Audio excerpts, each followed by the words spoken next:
น้ำย้ำมาทางได้ผู้ไม่เท่าแล้วก็บริยุซื้อแล้วมาซอยเบียผู้ไม่ได้เล่าหนึ่งเขาประเทศไทยเนาะเดินทางมาจากประเทศไทยค่ะมาถึงใหม่ๆเลยค่ะเนาะข้าวนัง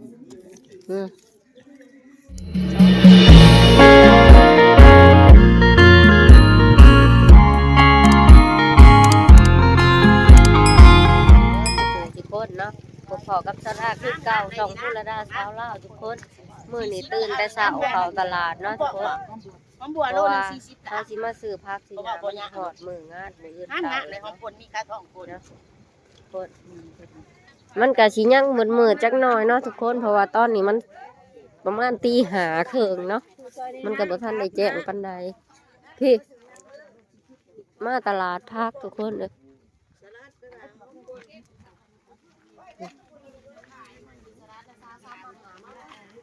ตื่นเลยเด้อยังบ่กินเอาคือดอกไม้เด้อพี่น้องสายมันแก้มอะไรเอาตังทรายเอาไปใส่ย่ามต้น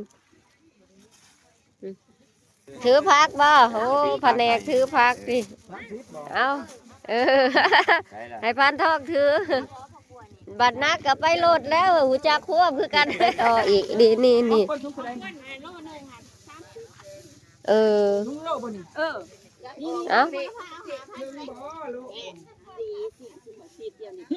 อาโล30นึงอยู่นี่ถือกว่าอยู่หันนี่โอ้เพิ่ม2 กรัม70 กรัมมือกรัมใส่2 กรัมเอา2 โล 65แหละพ่อแล้วเอากำง่างๆเด้อใส่เอา5 โลนะเอาหาบ่ทันแฮงโอ้ยเอา5 โลเพิ่ม5 กรัมเด้อ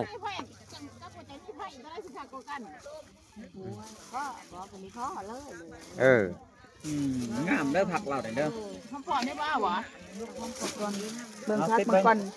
กับเบิ่งก่อนว่าจะสิแถมจะสิรุดแน่บ่เขาจะเอาเพิ่มก็ได้ไปขี้โหดเด้20,000บ่ลาไปได้ซื้อผักทุกคนเตรียมงานบ่มีแต่เอาใส่จานกินไปเอาหลายดอกเอาผักสลัดอีกนี่เอา10 โลพุ่นบ่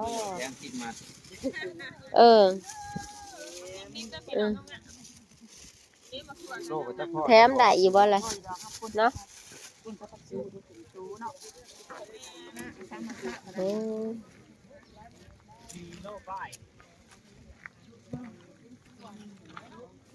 แถมให้ละบ่ฮะอันนี้6ป้ายบ่นะ6ขีดเดียวเติมอีกแน่จังนับทันเอา6 โลนี่บ่ก็สิใส่อีก2ไม้ให้ตัวนี้เฮาบ่ได้ติดเครื่องโลทั่วคืนไว้โลดน้ำบัดนี้เดี๋ยวไปเลาะเอาอีกเนาะเครื่องของนี่ยังลายบ่ทันพอนะทุกคนนี่ตัวนี้เอามาไว้โลดอีกส่วนหนึ่งกระปุ่นจักโลนับเบิ้งจินะเขามากับมาแล้วเชียร์ด้วยเขามาทางไหนบัดนี้เนี่ยก็จะเปิดเบิ้งเลยเนี่ย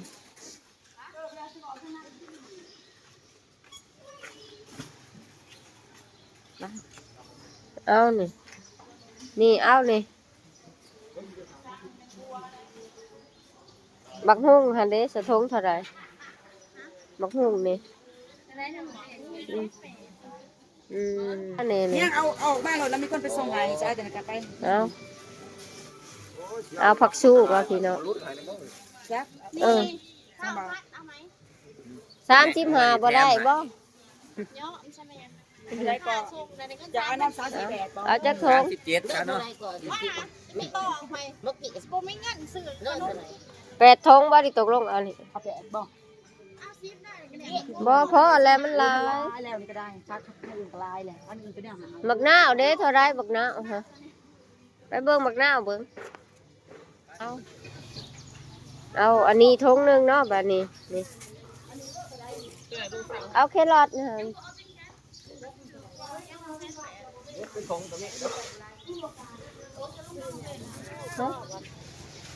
งั้นฝากเลยว่างานไงงานใหญ่เลยงานตัวนี้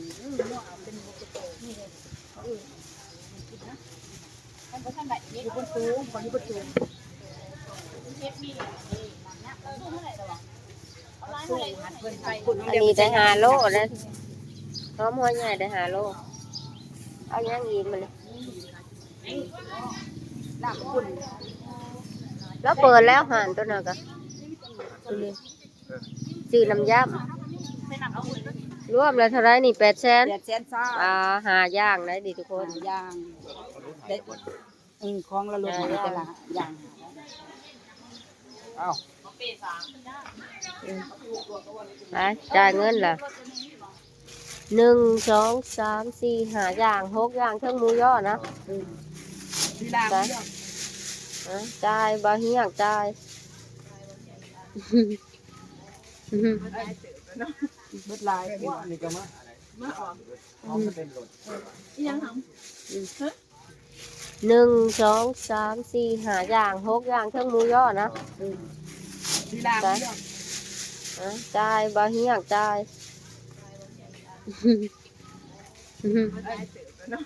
เบิดลาย นี่ก็มา เอาปลาแดกไปเฮ็ดน้ำข้าวปุ้น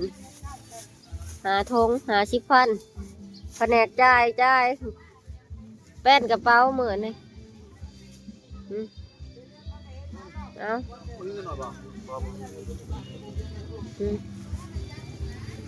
หอมเนาะปลาแดกเขาเฮ็ดจะได้ให้มันหอมแนวนี้วะเขาคือเฮ็ดบ่เป็นฮะ เรื่องของนัด บ่ห่วย บ่ล่ะบ่ก็สู้ยังเนาะ เป็ดจะได้ ในเขตมาส่งแล้ว สองนายพรานเผารถบ่นี่ แม่น โอ้ยเอาอึบ ยัง ไฟสิกินน้ำเต้าหู้นี่ อู้ว้าวแล้วตอนนั้นวินหัว ฮะ ยังจะหาปักสู้เนาะตัวนึงของไอ้เขตมาส่ง เออ แผนงนี่เนาะเนี่ยมันอีกพักแล้วบ่ท้องนี่มันสิบวกเป็น ให้พรานทองกับพรานย่าเผาถ่าอยู่รถนะทุกคนแล้วเฮาสิเข้าไปในตลาดอีกสิไปซื้อของเพิ่มอีกนะบ่ทันพอเนาะ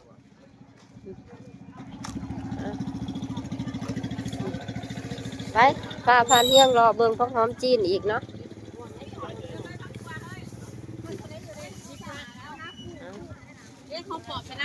เบิ่ง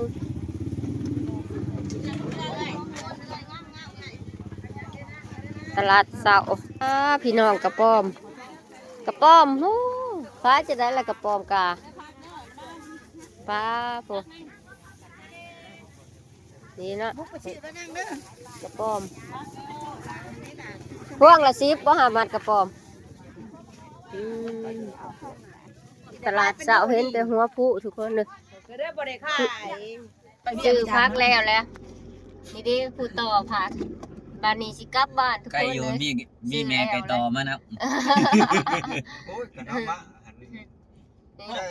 แต่จ่ายเงินเป็นเบื่อมันเป็นบ้านได้คันว่าเป็นคนมาก่าย อีกอย่างหนึงเจ้าห่านบ่เคยซื้อบ่เคยไป ไป กันมา ฮอดเฮือนแล้วอ้าวโคตรพักบ้านนี้ป้าปะเฒ่าจ้อยก็คืนเทิงรถดูกว่าหมู่ไรทุกคนปะเฒ่าจ้อยนี่เอา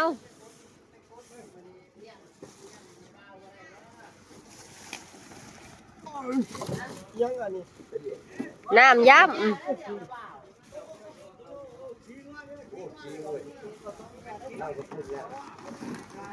เอาโหนะ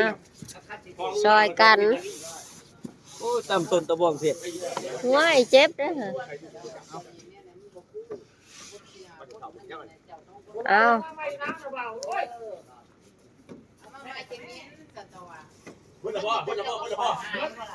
เบิดแล้วเนาะ กินรอดหันหันก็ไม่แนมรอดเขาเลือกกินเขา ก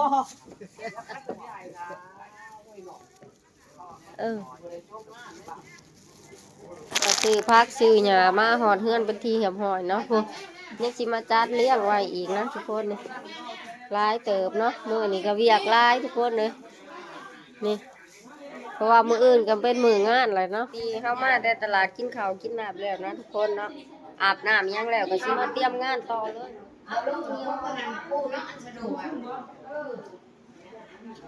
เ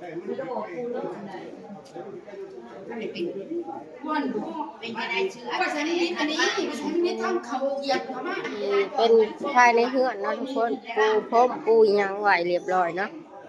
เตรียมมื้อแรกมันสิยากเลยทุกคนทางนี้แม่เฒ่าเราก็นั่งกินข้าวอยู่ สิมีล้างแล้วล่ะ ปิดน้ำให้นี่ มาหาล้างพักเด้อทุกคนมื้อนี้จัดงานหลายเนาะทงหนึงได้3นึงบ่ ผู้ใดอันนี้ สิล้างได้บ่อันนี้ทงหนึงเนาะการมีใส่ซอส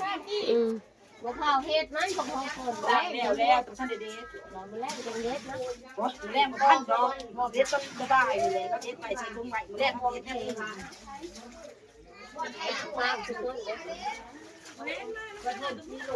มือแรกใครกระปุกเดินเล็ก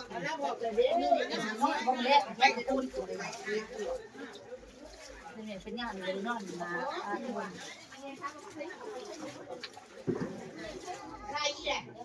นี่เมนูล้างผักแล้วเรียบร้อยแล้วทุกคนนี่ล้างผักได้3ตะกร้านะผักอันนี้นะมาทางได้ผู้ไม่เท่าแล้วก็บริยุซื้อแล้วมาซอยเบียผู้มีแต่เล่าหนึ่งเขาบริทุกคนเลย หนึ่งเขาอีเวนไรนี้กับบริมีแต่ว่า ซอยเขาเขาว่าเท่าเขาว่าเท่าเขาว่าเอ็ด แผนกแม่ครัวอยู่นี่เฮ็ดเอียงแน่มื้อนี่เอาปอกกระเทียมปอกหอมบ่หายบ่หมอน่ะ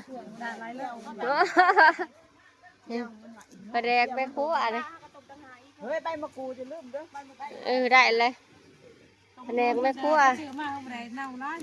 ฮะแปรบุญปักแซะผู้ต้องใส่ตู้เย็นไว้ฮะเตรียมไว้เบิดเนาะ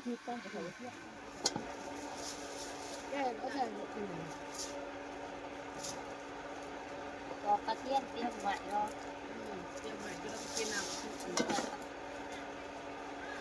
เอาใส่พุ้ยกลางคืนนี่ก็สิมาเด็ดฟางเฮ็ดแนวขปุ่นเนาะ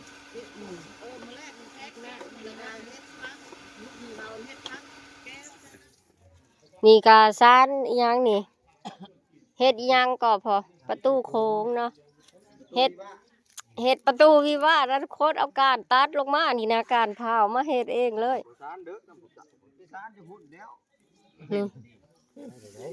นี่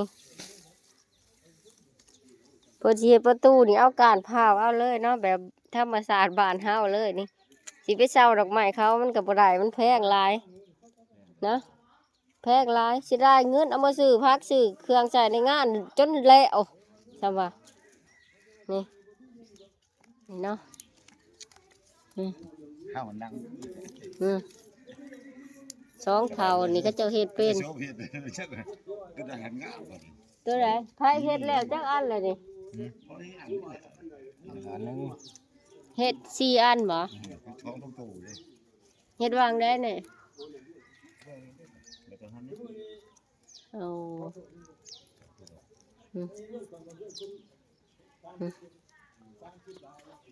แต่โนดิชายแหละแม่หาก็มาแต่กรุงเทพนี่บ่ทันบอกนะแม่พ่อครูอ่ะ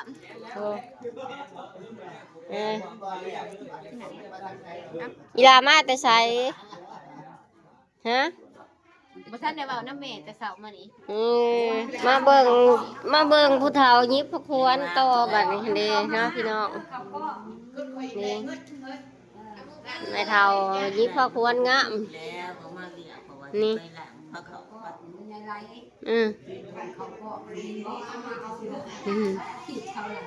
แผนกยิบพระควรนี่ตัว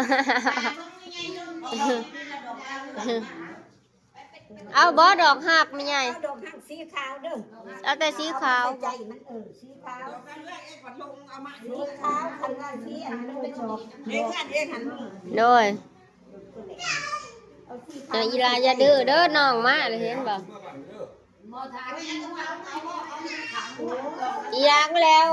ไปตองระยะเอาใหญ่แล้วเห็ดปลาควรคนแบบตาแดดอยากสูให้สิตาโอ้ยใครตกไปเห็นก่อนจะแล้วตาแดดถ้าบอกมาเอาบักฮุ้งมาให้ตัวนี้มาไทยมาตำใส่ในงาเดี๋ยวหากระหออัดเด้คนโดงผู้หัวสิคล้ายกับเงาหนึ่งผู้ เอา กลัวนี่บ่ได้บอกเขาว่า ฮะ กลัวกระไดมาหายน้ำไหล ไผ ย่างจะกลัวกระไดมาหาย อยากจะกลัวก็ได้บ่นี่เอามาซอยงานบ่นี่โอ้ เชิญเด้ ใช้อะไรบักโป่งล่ะเอาโหเอาจอยเราก็ดูเบิดแล้วบัดนี้เอาขอบใจขอบใจโอ้เถอะบักหุ่งนี่นะหัวสิคล้ายกับเงาเบิดก่อเลยมัวมาช่อยหอมอีก ซอยหอมแดงนี่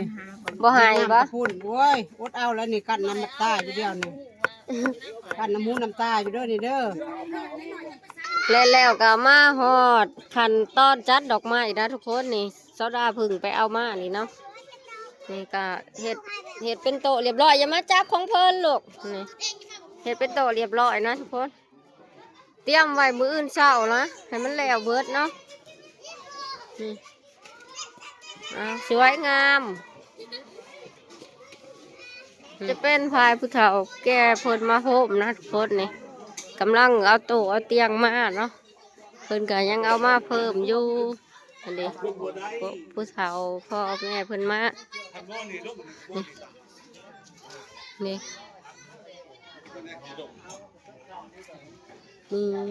นี่บ่ไว้ลูกคือบ่ใส่เกิบแน่อันนี้จะเตรียมเพิ่มอีกนะทุกคนมาว่าอย่ามันเพราะหมอเพราะแล้วบ่หมอฮะอันนี้ก็จะเป็นแม่ครัวนะทุกคนเพิ่นเตรียมซอยแล้วย่ำมือแรงโอ้ย ดูเด้หญ้าปีนนั่นนี่ พ่อแม่ครัวอันนี้แม่ครัวน้ำข้าวปุ้นนะเด้อจ๊ะ ในประเทศไทย เดินทางมาจากประเทศไทยค่ะ มาถึงใหม่ๆเลยค่ะ นี่โดยเฉพาะเลย